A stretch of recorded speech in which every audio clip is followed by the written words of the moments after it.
So yesterday I had done a piece on art making and the relationship between ability, talent, and process. And I had framed it in terms of a set of work that I plan on creating as a series called Portrait of the Young Man as an Untalented Artist, and it deals with a lot of different aspects and elements of representation.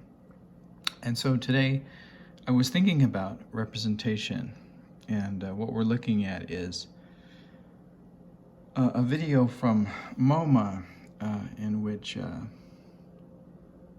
curator discusses his relationship to this painting that is titled Painting, right, which should strike everyone as being particularly relevant to the discussion of representation.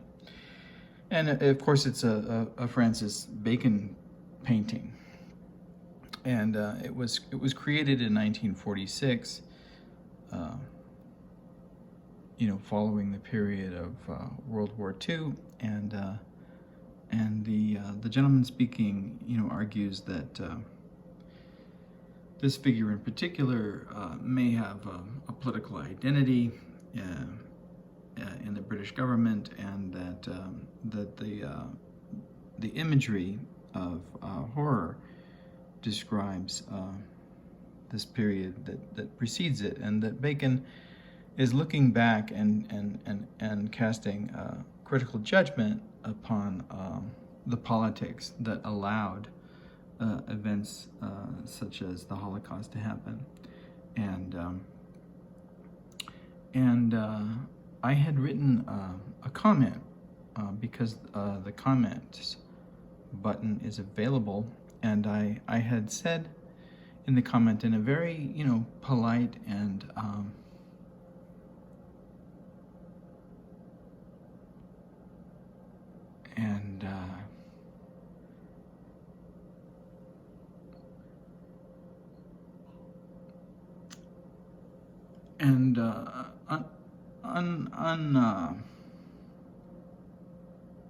unassuming way, but questioning,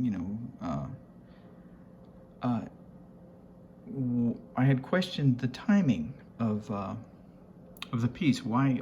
Because it had just been put up a few days earlier, and why were we only seeing this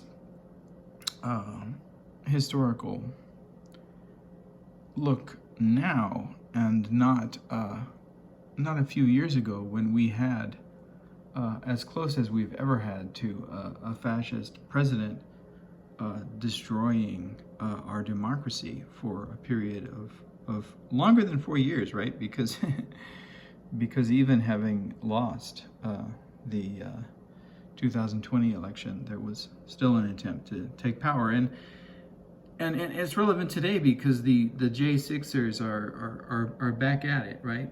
Protesting the unfair treatment that they've received in the courts, even though they've received nothing but fair treatment in the courts. And so I question, why are we only seeing this now, and why was Bacon only looking back at the horror?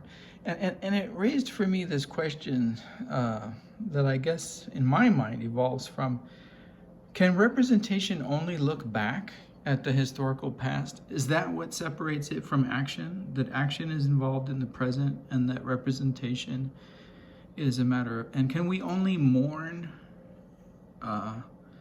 the loss of our democracy in art and gallery? And I asked these questions, and I said, is it possible for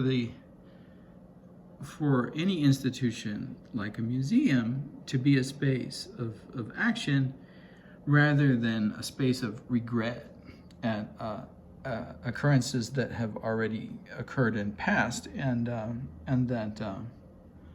that we in some ways are just like the British Prime Minister also accountable for allowing to happen, right?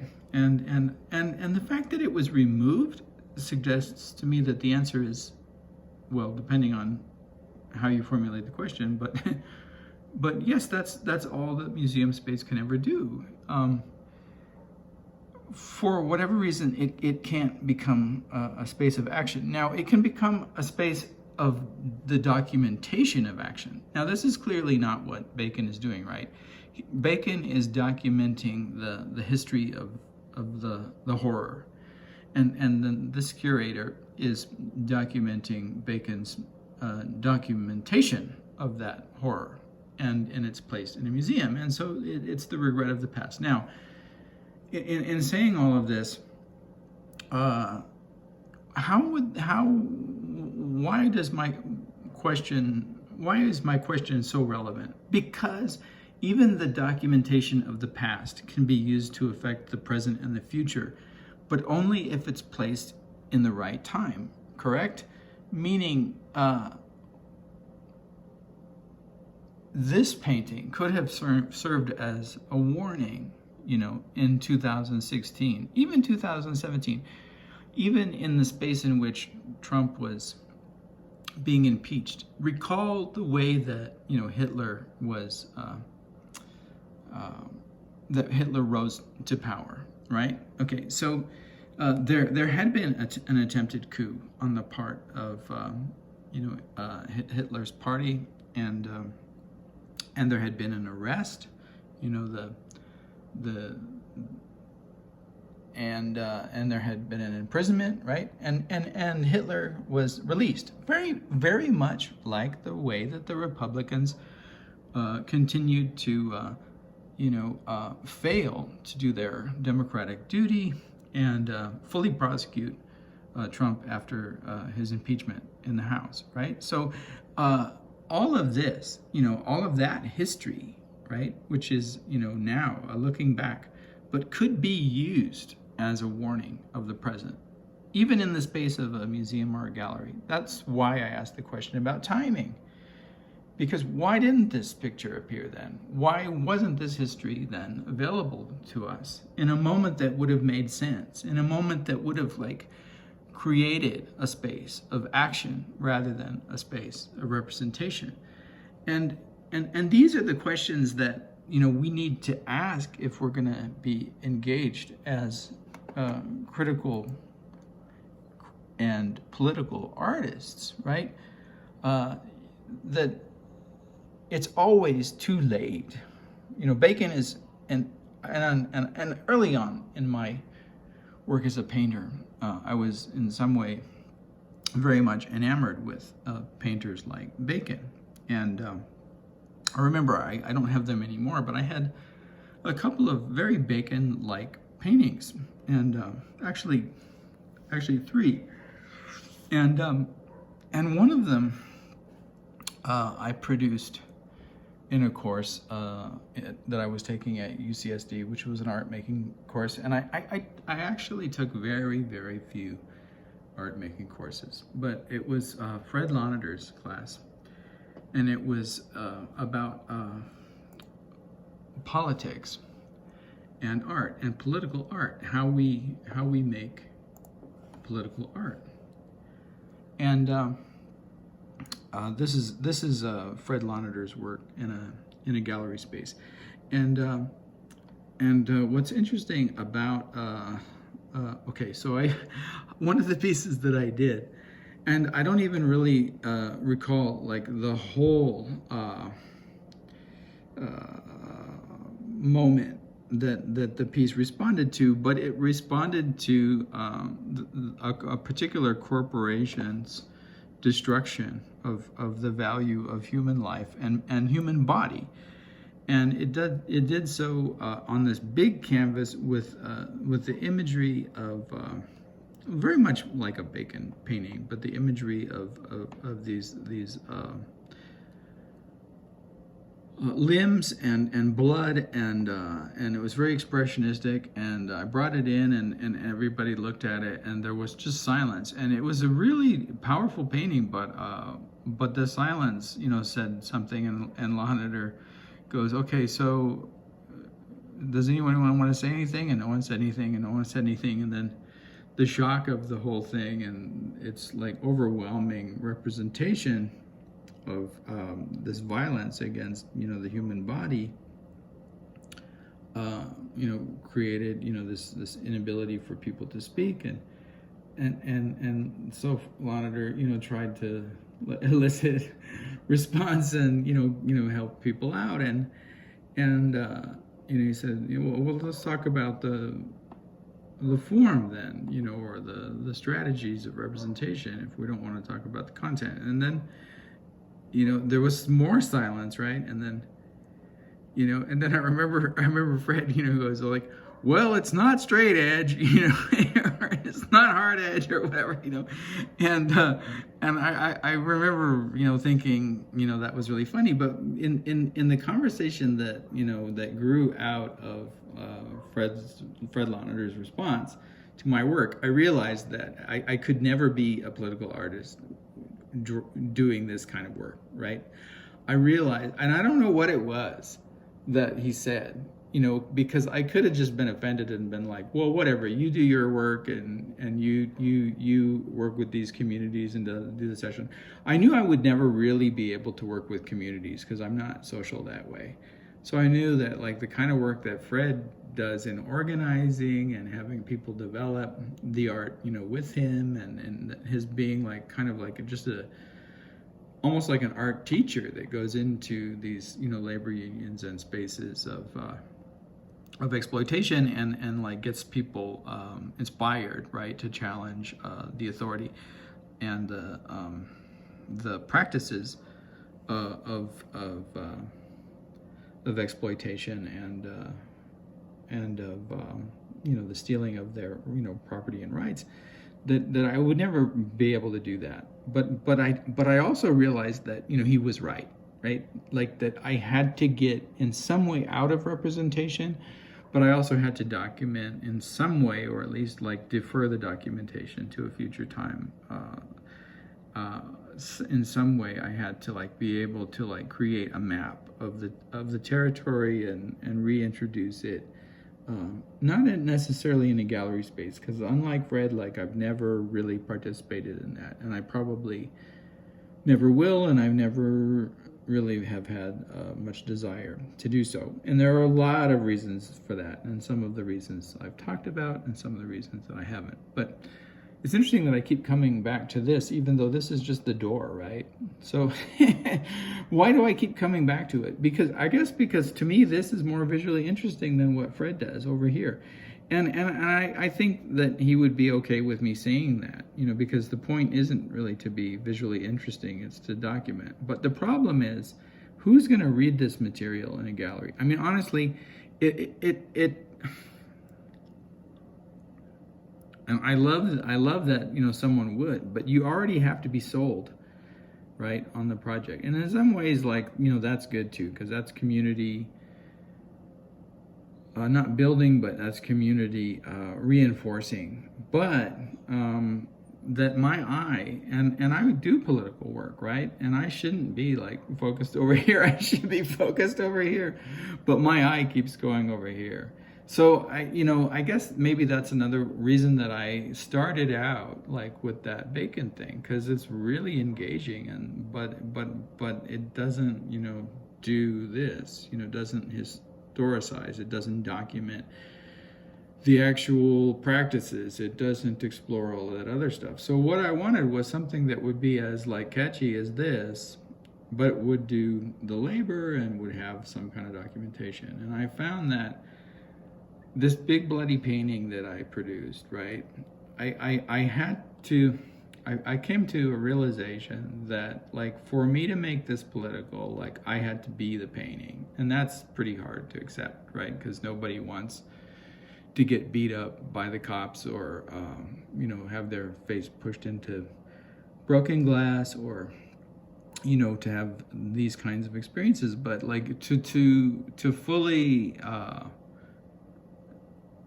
do the work, right? I realized like that I had to be the painting, and that's more or less. I'll focus on this anyway, because it's got the red in it, and I want to suggest that maybe one of the reasons why I like it is because it has this connection to what I'm talking about, the blood in the painting, and that it is in some way about, you know, blood in the end, and I don't, you know, intend to mean that in the way that the graphic display of violence is. I don't want to suggest that that's a good thing, but I want to suggest that the experience has to be real. And you know, Fred was really good at the intellectual end of it, and taught me a lot about what it means to be an activist as actionist, you know, and that distinction. But the making of the art and the being inside the art, as long as the canvas, you know, belongs to the space of the world, and the canvas doesn't belong to the space of the gallery, can perform, you know, that synchronicity between activism and actionism, and be work, right? And I've talked about that in other aspects of what I did with the series called Acts. So the series called Acts that were workings, and some of which I got paid for, right? Some of which I got paid for. So I occupied these positionalities in the mental health. I mean, what do you even call it? It's not really about mental health. It's really about pharmaceuticals, but they call it the mental health industry. And I occupied these different positionalities, some of which I got paid for, some of which, you know, I was only privileged to be in hospital for, and wait in lines, and, you know, receive medications for. And I got to experience you know, the effects of these medications on my body and on my mind. I got to experience the violence of the institutions. I got to experience the long time waiting that certain positionalities within these institutions granted you. I got to experience all of these things, and I got to document them in representations that were in some ways presented as poetry, and some other ways presented as art, and, you know, visual work, and some, you know, a lot of different media material. But the media material was like this, right? It was documentation of the experience, and the experience was the art, you know, or the maintaining work, right? So you have to imagine that when I was hired by an ACT program, assertive community treatment program, which is a form of working with individuals who are diagnosed with mental health issues, that was a kind of labor, just like the labor that Fred's workers do, right? That he's trying to unionize. I wasn't trying to unionize, though. I was trying to do something else. And that doesn't mean that I don't believe in labor unions. It just means that the work that I was doing was, in some way, the action of revealing, and the action of experiencing, and the action of witnessing. And that also I conceived of as a labor. But anyway, the labor that I did there was a kind of labor, but the labor that I did in hospital was also a kind of labor. And the labor that I did when I was waiting for medication was also a kind of labor, and the labor that my body did when it was trying to process all of these chemicals was a kind of labor, and the labor that I did in getting to these places that belong to this vast network of this industry was a kind of labor, and the learning of the routes to and it goes on and on. But this was a way that I had of conceiving of my understanding of art as action, and art as activism in rather than representation. So anyway, Fred's still with us and still works, and this actually is a terrific essay on his work that I just discovered this morning, and I had been thinking about Fred's work and some of these issues. I guess because of the response that MoMA gave to my criticism about representation in the space of the museum, and whether it was possible actually for it to ever do more than bemoan the mistakes of the past. And that's why I thought of Fred, because, and we'll end with these very apolitical places to sit that remind me in some way of exactly why I don't really care for artists like Carl Andre, who produced these innocuous geometric designs that but live lives that are steeped in blood, in more than one way, right? But I like designs like this. I just don't like what they fail to do, so I've always tried to figure out some way for images like this, to become relevantly political and express what I want to express in surprising, weird and curious and what have been called quirky sort of ways. And I guess in some ways I tried to demonstrate how I did that even as a child in this piece, If Fiverr Couldn't Leave the Warren. Like, what if Fiverr couldn't leave the Warren because there was no exit?